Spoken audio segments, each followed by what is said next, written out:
అందరికీ నమస్కారం అండి. నేను చాలా రోజుల తర్వాత మళ్ళా మీ ముందుకు రావడం జరిగింది. ఈ రోజు కూడా నేను ఏనెట్ రిగార్డింగే ఈ వీడియో ప్లాన్ చేయడం జరిగిందనమాట. ఇక ఏనెట్ గురించి తెలుసుకుందామా? ఏం లేదండి. లాస్ట్ టైమ్ గూడా నేను ఏనెట్ గురించి మీకు క్లియర్ కట్‌గా అసలు ఎందుకు ఈ ఏనెట్ అనే నెట్‌వర్క్‌ని తీసుకొనొచ్చారు? అలాగే ఎందుకు ఇందులో మనం మైనింగ్ జేయాలి? అసలు ఇది బిట్‌కాయిన్‌తో స్ట్రక్చర్‌తో ఎలా పోలి ఉంది అన్న విషయాల్ని క్లియర్ కట్‌గా చెప్పడం జరిగింది. అవునా? కాదా? ఈ రోజు ఏనెట్ గురించి మళ్ళీ ఎందుకు వీడియో ప్లాన్ చేశానో తెలుసా? ఏ నెట్వర్క్ లో జరుగుతున్నటువంటి డెవలప్మెంట్స్ అన్నమాట. వాళ్ళు ఆల్రెడీ మెయిన్ నెట్ తోనే ఈ యాప్ ని లాంచ్ చేసి మన దాకా తీసుకొని రావడం జరిగింది. ఇప్పుడు వాళ్ళకి కావాల్సింది ఏంటి అంటే దాని యొక్క డెవలప్మెంట్స్ చేస్తూ ఉండడం అన్నమాట. డెవలప్మెంట్స్ అంటే నథింగ్ బట్ ఎకో సిస్టాన్ని వాళ్ళ యాప్ యొక్క ఎకో సిస్టమ్ ఏదైతే ఉందో దాన్ని విస్తరించుకుంటూ పోవడం అన్నమాట. అయితే ఈ ఏ నెట్వర్క్ గ్లోబల్ నుంచి ఎవరైతే మీరు లాస్ట్ వీడియో చూడలేదో వాళ్ళు ఒకసారి ఆ లాస్ట్ వీడియో చూసి ఈ వీడియో ప్లే చేయండి. ఇంకో విషయం అండి, అందరూ వీడియోలు చూస్తున్నారు, మంచి నాలెడ్జ్ గెయిన్ చేస్తున్నారు మన ఛానల్ ద్వారా. కానీ సబ్స్క్రైబ్ విషయంలో మాత్రము చూసి చూడనట్టుగా ఉంటున్నట్టు నాకు అనిపిస్తుంది. కాబట్టి ఎవరైనా ఇంకా సబ్స్క్రైబ్ చేసుకోలేకపోతే దయచేసి నా ఛానల్ని సబ్స్క్రైబ్ చేసుకోండి. మీకు ఫ్రీగా క్రిప్టో నాలెడ్జ్ అందించడమే నా పని అన్నమాట. ఇక ఏ నెట్వర్క్ గురించి ఈ మధ్య వస్తున్నటువంటి కమ్యూనిటీ, ఏ కమ్యూనిటీ అండి? ఇంటర్లింక్ లో ఉన్నటువంటి కమ్యూనిటీలో చాలా అస్పష్టమైనటువంటి వివరాలు వాళ్ళ మనసులో ఉండిపోయినాయి అనమాట. ఎందుకు అంటే చాలా మంది మనకు ఈ ఇంటర్లింక్ లో ఎవరైతే పెద్ద పొజిషన్ లో అంటే ఈ కోర్ అంబాసిడర్స్ వీళ్ళు ఉన్నారు కదా, మీరు ఏ నెట్వర్క్ చేయకండి, మైనింగ్ చేస్తే మీ పని అదైపోతుంది ఇదైపోతుంది అని చెప్పేసి కమ్యూనిటీని భయపెట్టడం జరిగింది. సో ఈ విధంగా భయపెట్టడం వల్ల వాళ్ళు కొద్దిగా వెనక్కి స్టెప్ వేసి ఆ ఏ నెట్వర్క్ గ్లోబల్ అనే కాయిన్ ని అత్యంత విలువైనటువంటి డీసెంట్రలైజ్డ్ గా ఉన్నటువంటి ఆ కాయిన్ ని నెగ్లెక్ట్ చేస్తూ వచ్చారన్నమాట. సో మీ అందరికీ అపోహలు తొలగిపోవాలనే ఉద్దేశంతోనే నేను ఈ వీడియో ప్లాన్ చేసి అసలు ఏం జరిగింది అనే విషయాల్ని మీతో పంచుకోవాలనే ఉద్దేశంతో ఈ రోజు నేను మీ ముందుకు రావడం జరిగిందనమాట. ఏం లేదండి, ఇప్పుడు ఇంటర్లింక్ ప్రాజెక్ట్ గత సంవత్సరం నుంచి రన్ అవుతుంది కదా.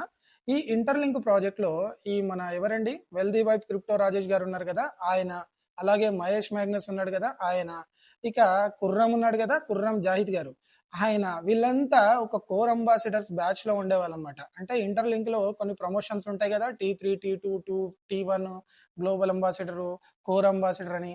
సో వీళ్ళు ఈ కోర్ అంబాసిడర్ పొజిషన్ లో ఉన్న వాళ్ళు అనమాట.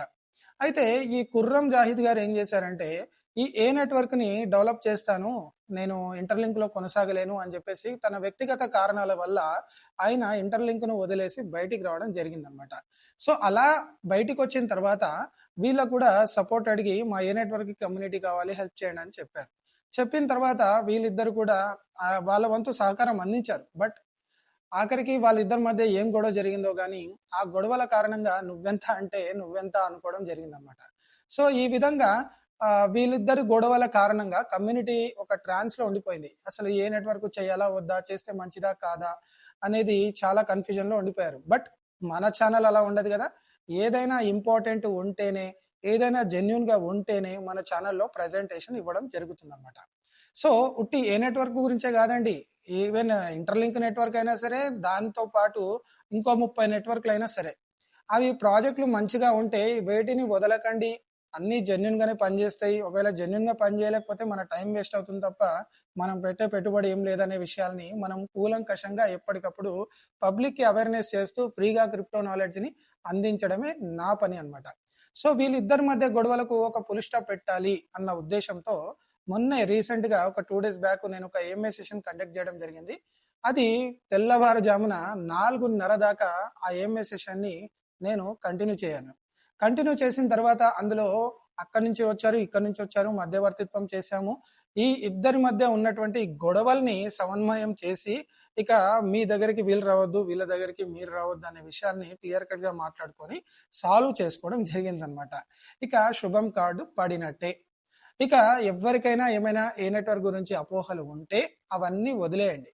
మీరు ఏదైనా క్రిప్టో మైనింగ్ ప్రాజెక్ట్ ని ఫ్రీగా చేసుకోవచ్చు. దీంట్లో ఎవరి రెస్ట్రిక్షన్స్ అనేటివి లేవు. మిమ్మల్ని ఎవరైనా భయపెట్టినట్లయితే అది అయింది ఇది అయింది అని పెడితే అవన్నీ పక్కన పెట్టేసి ఇప్పటి నుంచి ఏ నెట్వర్క్ ని శ్రద్ధగా మైండ్ చేసుకోండి. ఇక ఏ నెట్వర్క్ ఎందుకు చేసుకోవాలి బాస్, అసలు ఏంటి ఈ ప్రత్యేకత, ఈ గొడవల గురించి మాకు ఎందుకు అని అంటారా? ఓకే, ఏ నెట్వర్క్ గురించి మీకు తెలియాలంటే లాస్ట్ వీడియో చూడండి. ఆ లాస్ట్ వీడియో చూసిన తర్వాత కూడా ఈ వీడియోని ఖచ్చితంగా చూడండి. ఎందుకంటే ఈ ఏ నెట్వర్క్ కు సంబంధించినటువంటి వివరాలు ఆల్రెడీ అక్కడ చెప్పాను. ఇప్పుడు కూడా మళ్ళీ రిపీట్ చేసి మీకు చెప్తానండి. అసలు ఎందుకు చేసుకోవాలి, దీని ప్రాముఖ్యత ఏంటి అని. ఏం లేదండి, 2009లో బిట్ కాయిన్ వచ్చిందని చెప్పిన. సతోషి నకోమోటో గారు దాన్ని ఏ విధంగా డిజైన్ చేశారు, 2,10,00,000 కాయిన్స్ ని వాళ్ళ యొక్క బ్లాక్ చైన్ మీద పెట్టి రిలీజ్ చేశారు. ఆ టైంలో బిట్ కాయిన్ ఎట్లా ఇచ్చేవాళ్ళో తెలుసా, ఒక వెబ్సైట్ అనేది ఉండదు అనమాట. ఆ వెబ్సైట్ లో మీరు క్యాప్చర్ ఎంటర్ చేశారనుకోండి, ఇప్పుడు 8+2 ఎంత అంటే 10 అని మనం అక్కడ 10 రాస్తే ఆ క్యాప్చర్కి అనుగుణంగా 48 నుంచి 50 బిట్ కాయిన్లు మనకు జనరేట్ అయిపోయి వచ్చేసి అనమాట, మన హార్డ్ డ్రైవ్ లో పడేవి అనమాట. సో ఆ విధంగా ఎవ్రీ 4 years కి ఆ 48 కాస్త 24 చేయడం, 24 కాస్త 12 చేయడం, 12 కాస్త 6 చేయడం, 6 కాస్త 3 చేయడం, ఇలా హాల్వింగ్ చేస్తూ వచ్చారనమాట. సో మొన్న రీసెంట్ గా 2024 సంవత్సరంలో ఒక హాల్వింగ్ జరిగిందండి. ఆ హాల్వింగ్ లో బిట్ కాయిన్లు వచ్చేసి 3.25 బిట్ కాయిన్లు ఒక బ్లాక్ హిట్ అయితే మనకు రావడం జరుగుతుంది అనమాట. సో ఈ హాల్వింగ్ ఏంటి, ఈ బిట్ కాయిన్లు ఏంటి, అసలు దీన్ని ఎలా మైన్ చేస్తారనేది పక్కా డిఫరెంట్ సబ్జెక్ట్. సో ఈ డిఫరెంట్ సబ్జెక్ట్ గురించి నేను మళ్ళీ ఒక వీడియో మీకు ప్లాన్ చేస్తాను ఖచ్చితంగా.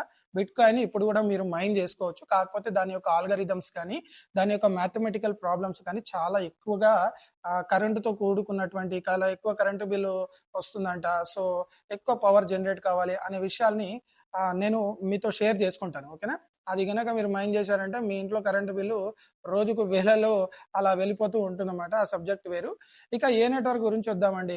ఈ సతోషి నకోమోటో గారు ఏ విధంగా అయితే బ్లాక్ చైన్ ని సృష్టించి డీసెంట్రలైజ్డ్ అనే వ్యవస్థని మన దగ్గరికి తీసుకొచ్చారో అదే విధంగా ఈ ఏ నెట్వర్క్ వాళ్ళు ఫుల్లీ డీసెంట్రలైజ్డ్ వ్యవస్థతో ఒక ఏ నెట్వర్క్ అనే ఒక సిస్టాన్ని డెవలప్ చేసి మెయిన్ నెట్ ని లాంచ్ చేసి మన దగ్గరికి తీసుకురావడం జరిగిందనమాట. అర్థమైంది కదా. మరి మధ్యలో ఎన్నో యాప్లు వచ్చినాయి కదా, ఈ మన మైనింగ్ యాప్లు, ఇంటర్లింక్ కానివ్వండి, స్టార్ ఎక్స్ కానివ్వండి, మైటైర్ కానివ్వండి, చాలా ఉన్నాయి, సిడ్రా కానివ్వండి, ఇలా చాలా యాప్లు ఉన్నాయి. మరి ఇవన్నీ ఏం చేస్తున్నాయి సార్, ఇవన్నీ డీసెంట్రలైజ్డ్ కాదా అంటే ఎస్ కాదు, ఆబ్వియస్లీ కాదనమాట.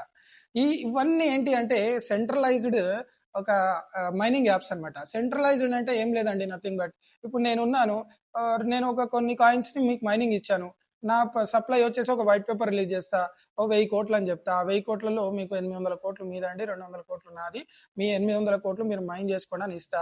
మీరు మైనింగ్ బటన్ టపా టపా కొట్టినప్పుడు యాడ్స్ వస్తాయి, యాడ్స్ ద్వారా నేను రెవెన్యూ తీసుకుంటా. మీరు నాకు టైం ఇస్తున్నారు, ఆ టైంని నేను క్యాష్ గా కన్వర్ట్ చేస్తున్నా. సో సెంట్రలైజ్డ్ వ్యవస్థలో ఏమవుతుందంటే ఇప్పుడు ఈ యాప్లు వీళ్ళు మైనింగ్ చేసుకుంటారు, యాడ్లు చూసి నాకు రెవెన్యూ ఇస్తారు. రెవెన్యూ ఇచ్చిన తర్వాత ఒక 3-4 సంవత్సరాల తర్వాత అలాగే లాగదీస్తూ కొన్ని డెవలప్మెంట్స్ తీసుకొస్తూ ఆ తర్వాత బాగా బల్క్ గా అమౌంట్ జమ అయిన తర్వాత యాడ్స్ ద్వారా నేను మూసేసే ఛాన్స్ ఉంటది అనమాట. కానీ ఇక్కడ ఇప్పుడు ఈ సెంట్రలైజ్డ్ వ్యవస్థలో ఇలాంటి ఒక ఎఫెక్ట్ జరగబోయడానికి ఛాన్స్ ఎక్కువ. అర్థమైందా, అంటే ఇలాంటి సంఘటనలు జరిగే ఛాన్స్ ఎక్కువ అనమాట. అయితే ఇప్పుడు డీసెంట్రలైజ్డ్ లో ఏ విధంగా ఉంటదంటే బిట్ కాయిన్ మీరు ఏదైతే మైన్ చేస్తారో అది మీ సొంతం అనమాట, దాంట్లో ఎవరి అజమాయిషి ఉండదు.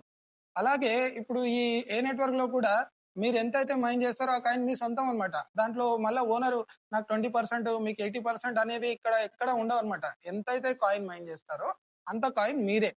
ఇక బిట్ కాయిన్ తో ఎందుకు పోలుస్తున్నారు దీన్ని అని అంటే, బిట్ కాయిన్ లో 2,10,00,000 కాయిన్స్ పెట్టారండి, వీళ్ళు కూడా 2,10,00,000 కాయిన్స్ పెట్టారు.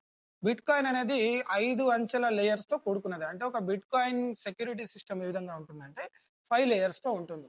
బట్ ఏ నెట్వర్క్ అనేది 7 లేయర్స్ తో ఉండి బిట్ కాయిన్ కి కంటే ఎక్కువ ప్రొటెక్షన్ ఉన్న కాయిన్ మాదని వీళ్ళు చెప్తున్నారు అనమాట. ఓకేనా, ఇకపోతే ఏ నెట్వర్క్ ని మనం ఒక్క కాయిన్ మైన్ చేయాలంటే లిటరల్లీ ఈ రోజు మైనింగ్ సెషన్స్ ప్రకారం, అంటే ఈ రోజు మైనింగ్ రేట్ ప్రకారం చూసుకుంటే 400 సెషన్స్ చేస్తే తప్ప మీకు ఒక కాయిన్ అనేది జనరేట్ అవ్వదు. అంటే రోజుకు 4 సెషన్స్ చొప్పున చేస్తే 100 రోజుల పాటు మీరు కష్టపడితే అప్పుడు ఒక ఏనెట్ కాయిన్ అనేది జనరేట్ అవుతుంది అనమాట. ఓకేనా, ఇక బిట్ కాయిన్ వచ్చేసి ఫుల్లీ డీసెంట్రలైజ్డ్, ఎవరి ఆజమాయిషి దీంట్లో ఉండదు. అలాగే ఏ నెట్వర్క్ కూడా ఫుల్లీ డీసెంట్రలైజ్డ్, దీంట్లో ఎవరి ఆజమాయిషి ఉండదు అనమాట. అయితే ఇందులో ఒక చిన్న కండిషన్ ఏంటంటే, మీరు 1000 సెషన్స్ చేసిన తర్వాత మీరు వితౌట్ కేవైసీతో మీరు మైండ్ చేసుకున్నటువంటి ఈ ఏనెట్ కాయిన్ ఏదైతే ఉంటుందో అది మీ సొంతం అన్నమాట. మళ్ళా దాంట్లో నా భాగం నాది అని చెప్పి ఓనర్ ఇన్వాల్వ్ అవ్వడు. సో ఈ 1000 సెషన్స్ చేస్తే ఎన్ని వస్తాయని మీరు అనుకోవచ్చు. ఎగ్జాక్ట్లీ 2.5 కాయిన్స్ వస్తాయి ఇప్పుడున్న మైనింగ్ రేషన్ ప్రకారం. నెక్స్ట్ హాల్వింగ్ చేశారనుకోండి, అదే మీకు ఒక్క కాయిన్ సంపాదించాలంటే 200 రోజులు, రోజు 400, రోజు 4 సెషన్ చేస్తూ 800 సెషన్స్ చేస్తే తప్ప మీకు ఒక్క కాయిన్ రాదు. సో ఇలాంటి ప్రాముఖ్యతలన్నీ ఉన్నాయండి. ఇది బ్లాక్ చైన్ సిస్టమ్ అంటే ఏంటి, క్రిప్టో కరెన్సీ ఏంటి ఏంటి అనే వాళ్ళకు క్లియర్ గా అర్థమవుతుంది. సో మీరేం చేస్తారంటే ఇప్పటికైనా నెగ్లెక్ట్ చేయకుండా ఈ ఏ నెట్వర్క్ ని మైన్ చేసుకోవడం స్టార్ట్ చేయండి. ఈ ఏ నెట్వర్క్ లో సంబంధించినటువంటి అప్డేట్స్ రిగార్డింగ్ వాళ్ళు చేస్తున్నటువంటి డెవలప్మెంట్స్, ఎకో సిస్టమ్ గురించి వాళ్ళు కష్టపడుతున్న తీరు, ఆ జోయల్ డూపాల్కో గారు బ్లాక్ చైన్ డెవలపర్ ఎవరైతే ఉన్నారో ఆయన ఎన్నో అప్డేట్స్ మనకు ఏ నెట్ లో ఇవ్వడం జరిగింది. సో ఇప్పటికైనా ఎవరు అపోహలు నమ్మకండి. ఏ నెట్వర్క్ కాయిన్ మిస్ అయితే నెక్స్ట్ 10 years లో మీరు ఒక బిట్ కాయిన్ మిస్ అయినట్టే లెక్క. ఇక ఇంతకు మించి నేను ఏం చెప్పనండి. ఓకేనా. ఇక చిన్న చిన్న అప్డేట్స్ ఏదైనా ఉంటే నా ఇన్స్టాగ్రామ్ లో ఈ ఏనెట్ కి సంబంధించినటువంటి వీడియోలు మీకు పోస్ట్ అవుతూనే ఉంటాయి. ఓకేనా. మీరు రీల్స్ ద్వారా మీరు చూడొచ్చు. ఓకేనా. డిస్క్రిప్షన్ లో నా ఇన్స్టాగ్రామ్ పేజ్ యొక్క లింక్ ఇస్తాను. ఎవరైతే ఫాలో చేయలేదో ఫాలో చేయండి. అలాగే నాకు ఒక వాట్సాప్ గ్రూప్ ఉందండి. ఆ గ్రూప్ లో కూడా జాయిన్ అయితే మీకు క్రిప్టో నాలెడ్జ్ ఫ్రీగా అందుతుంది. నేను ఎక్కడ డబ్బులు చార్జ్ చేయను. ఓకేనా. అందరిలాగా నేను కాదు. నాకు డబ్బులు అసలు ఇంపార్టెంటే లేదు. నా నుంచి నలుగురు ఎడ్యుకేట్ అవుతే అది నాకు చాలు అనుకునే టైప్ అన్నమాట. ఇక ఎక్స్ ప్రొఫైల్ కూడా ఇచ్చాను. అది కూడా ఫాలో చేయని వాళ్ళు ఎవరైనా ఉంటే ఫాలో చేయండి. మంచి మంచి సబ్జెక్ట్ నేను ఇవ్వడానికి మీకు ఎప్పుడు రెడీగానే ఉంటాను. ఓకేనా. ఈ వీడియో మీకు ఇన్ఫర్మేటివ్ గా ఉందని అనుకుంటున్నాను. మళ్ళొక మంచి వీడియోతో మళ్ళా మీ ముందుంటానండి. అంతవరకు మీ ప్రకాష్. నమస్తే. Signing off.